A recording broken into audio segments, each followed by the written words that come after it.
All right. Welcome back to Correctional Officer Stories with Steve. As always, I'm your host. Thanks for tuning in to another splendid show. It is New Year's Eve. We are rolling into 2020 as of effective midnight tonight. I appreciate all the support in 2019 from all my goons, all my new subscribers. Obviously, if you're new here, go ahead and hit that subscribe button, hit that notification bell, and go ahead and drop a comment. And smash that like button. So before I start today, I got a few more questions. I'm going to answer those, and then we'll move into the topic of my video. So, the first question comes from Paul Andrews. Paul, thanks for the support. Real Goon Squad member. Basically, the question is, I believe he was locked up. He was on the inside and ended up getting into a relationship with a CO. I believe it was a female CO. Long story short, he decided to drop that relationship, and she ended up blackmailing him. Basically, I think there was a routine pat down going on. She said he came off the wall. He said that never happened. And I think she blackmailed him for about a month after that. He didn't say whether he was beat down or what happened, but he ended up putting a stop to it. So the question is, have I seen that in prison? So yeah, I've seen that. I've seen a lot of dirty COs. Have I seen them blackmail an officer? Or excuse me, have I seen them blackmail an inmate? I don't think I've seen that. It may have gone on and I just completely missed it. More so, what I've seen is I've seen the same thing, a relationship, but usually they either get caught by an officer or the inmate turns them in before the blackmail can even start, or before any kind of repercussion can even happen to the inmate. And nothing ever really happens to the inmate anyway. They're awarded to the state. Correctional officers are not to cross that boundary. They know that. They know charges can be brought up against them. It is a felony. So it's an egregious act. It's a lewd act of a correctional officer to have any kind of relationship with an inmate. So yeah, I've terminated officers over that. I've told the story on one of the officers that worked for me, a female officer. So go check one of my previous videos. Excuse me, I can't even damn talk today. I told the story about an officer that I had that ended up getting involved with a female. It was a female officer, ended up getting involved with a female inmate, ended up catching her, and we terminated her. I've terminated a couple officers over that, and I've seen quite a few dirty staff out there at the male facility that I worked at, but I've never seen an inmate be blackmailed by an officer because they didn't want to continue the relationship. Now, I'm not saying that it didn't happen. I just didn't see it. So, Paul, thanks for the question. If I kind of rambled on, I'm freaking notorious for that, rambling. If I didn't all the way answer your question, please put another question down and I'll try to answer it better. But yeah, there's a lot of dirty staff in the prison facility. It's not always just correctional officers. It could be medical staff. It just really depends. It could be Trinity staff. Those are the ones that work in the kitchen workers. So it's a lot of things, but usually it's a correctional officer that goes dirty. You can usually see them from a mile away. I used to just be able to pinpoint them. You start to know you just kind of know from their character. Some of them are good and they can hide that shit, but for the most part, I used to see right through that shit. There's a lot of character flaws, especially probably nowadays with a lot of the newer correctional officers in Arizona. It's 18 now. I didn't ever get a chance to work with 18-year-olds. It was always 21 and above. So I'm sure there's even more of that. So, Paul, thanks again for the question. Sorry you had to go through that. But I guess getting yourself into that relationship, and I get it, man. I get it. I get it. You're locked up. You're a male, testosterone. Either way, it is what it is. And but I've never seen somebody be blackmailed inmate-wise over that. But I have seen my fair share of dirty stuff. And I'll tell some more stories as we go down and my channel grows. But Paul, thanks again. Shout out to you, man. Appreciate you rocking with me. You're always positive, always great comments, and I really appreciate it, man. So stay up, stay free. Next question goes to MT. MT asks, basically, how come detention officers, ones that work county jails, seem to be more aggressive or are more aggressive than correctional officers? So basically, detention officers are just keeping custody of inmates that are awaiting trial or waiting to be sentenced. And then obviously a correctional officer is out at the prisons to where it's already the inmate's home and they've been sentenced and they're doing their time. And I think a lot of the differences, I think one of the biggest differences is they see such a revolving door a lot of times, especially if they're working intake. You know, they see a lot of dope. They see a lot of inmates coming in trying to get off dope. It's just, I don't really know the reason. I've heard that a lot. I think as a correctional officer, you kind of know what to expect day in and day out. You're assigned to the same unit. You've got the same inmates. You know the shit that they pull. You know the shit that the officers pull. More so like in a county jail, you might be working the same pod every day, but you're probably going to have a big turnover because inmates inmates in the county jail are all constantly getting sent to prison because they've been sentenced, or they're highly stressed because they're facing big amounts of time and they're mouthing off to the detention officers. So the detention officers a lot of times probably go hands-on.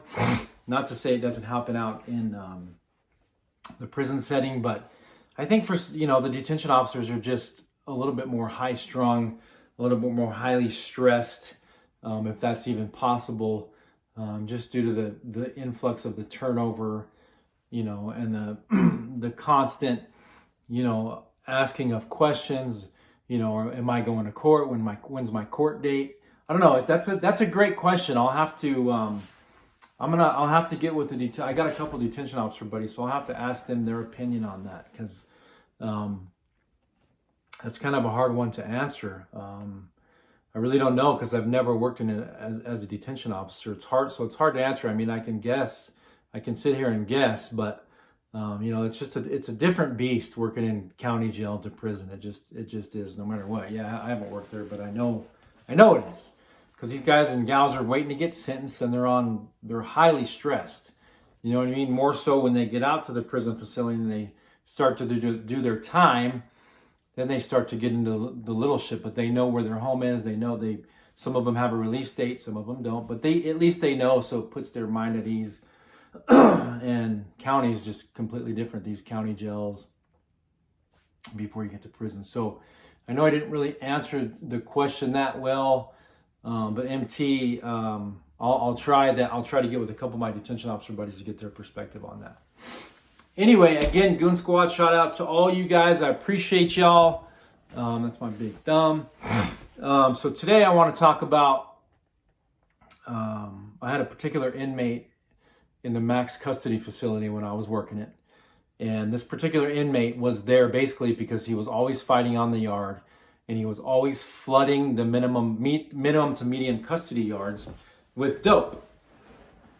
And his name, I used to hear about his name all the time from our SSU officers. They used to constantly come talk to him in lockdown.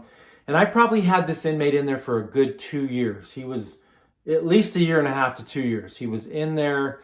He was constantly running his mouth. He was constantly talking how badass he was and how many people he beat up, and you'd never beat him on the dope game. He's always going to flood the yards. He's always going to get it in. You can watch him as much as you want visitation. He's always going to get it in, right? And so I used to always be like, man, wait till you get out. We're going to end up busting your ass. You're going to be right back in here. Once you hit the yard, you're going to try to bring dope in, and you're going to be right back in here. And he, towards the end of his bid in max, he said, you know what, I'm stopping that shit. I'm not fighting no more. I'm not bringing in no more dope. And we all knew he was full of shit. And at the time, he had a release date of 2019, which he's already out. I don't know if he's back in, but this was back in like 2011, 2012. So when I was working the max unit. So we used to always, talk shit to him and just, he was just kind of a pain in the ass inmate, but he was pretty much on his best behavior. He just used to he used to bump his gums a lot. So I told him, I never forget, I got a call from our movement officer saying, hey, I'm not going to say his name, but release, let's just say inmate Joe. Go ahead and have him pack his shit, which he didn't have much. He was in max, and he's going to go onto the yard, building 2. So I'm like, hell yeah, he's going to get to the yard. We're going to see how much bumping his gums, how bad he really is. Because I had heard it from other officers who had watched him in visitation and watched him and watched him and watched him and didn't see a pass, didn't see anything happen, stripped him out, couldn't get anything, and then boom, all of a sudden the yard's flooded with dope. And it was him. So I ended up coming out of the max unit, and if you go watch my videos, I tell you the reason why I came out of the max unit. And I ended up becoming a visitation officer. And I used to watch this guy non-stop. I mean, I would sit there and watch him. We'd have our investigation unit come in and watch him. We never could freaking bust this guy. And at the unit that I was on towards the end of my Lewis days at RAS, there was no freaking dope on that yard. All of a sudden, he gets out of max custody. All of a sudden, the freaking yard's flooded with dope. We would literally freaking put him on shit watch and have really no reason to, but we just knew he had dope on him, and we could never get him on a defecation watch. We could never get him, but the freaking yard would be flooded. It was the most insane thing I'd ever, and you could just see in his eyes that he had dope on him, and he was just laughing at you on the inside, basically telling you, man, I told you guys, so you ain't never gonna bust me, you ain't never gonna bust me. And we never could. This cat would fucking flood that freaking yard every single time. It was like he'd get a visit, I don't know, every other weekend he'd get a visit, and we knew his freaking broad was bringing it in. We knew she was. Could never bust him. Couldn't never bust him. We would have people in there that he didn't even know were watching him, plain clothed, had no idea, and he still would get that shit back to the yard. We'd hit his cell. We did everything we possibly could think of to bust this inmate, and he constantly would flood the freaking yard with dope. He ended up getting into a fight probably 4 or 5 months down the road after he'd been maxed, after he'd freaking flooded the yard with dope. Beat the shit out of this inmate. I mean, this inmate basically called him out. He beat the dog shit out of him. And he ended up back in max custody. And I remember going to talk to him one day after he's back in max. And I'm like, you're just a real scumbag, man. Everything you said came to fruition. He's like, I told you. But he would never admit to anything. So it was just crazy. And all of a sudden, the yard dried up. It was a protective custody yard. He goes to freaking max again, and the yard dries up. I think he went over to, I think when he got to a fight, he actually went to Buckley and then to a detention unit. But I went to talk to him. It wasn't at max. I think it was at Bachman unit. I went to talk to him. He was locked up over there in detention. I had been cross-leveled over there. I wasn't just there to talk to him. But I remember, man, just pissed me off. So if you ever got in, because we had crazy intel that he was for sure bringing dope in, all these PC inmates would rat him out, and then they'd be flocking to him. Obviously he would disperse that dope somehow, and then they'd all be wrecked. But if you ever have that happen to you, it's a trip when you know this person's bringing in dope and you can't bust them. It just pisses you off. So anyways, I kind of rambled on in this video. MT and Paul Andrews, thanks for the questions. Keep them coming. Keep the questions coming. And I'll try to answer them to the best of my ability. Everybody have a safe and happy new year. Here's to 2020. Let's make it a good one, peeps. All right, goons. Peace.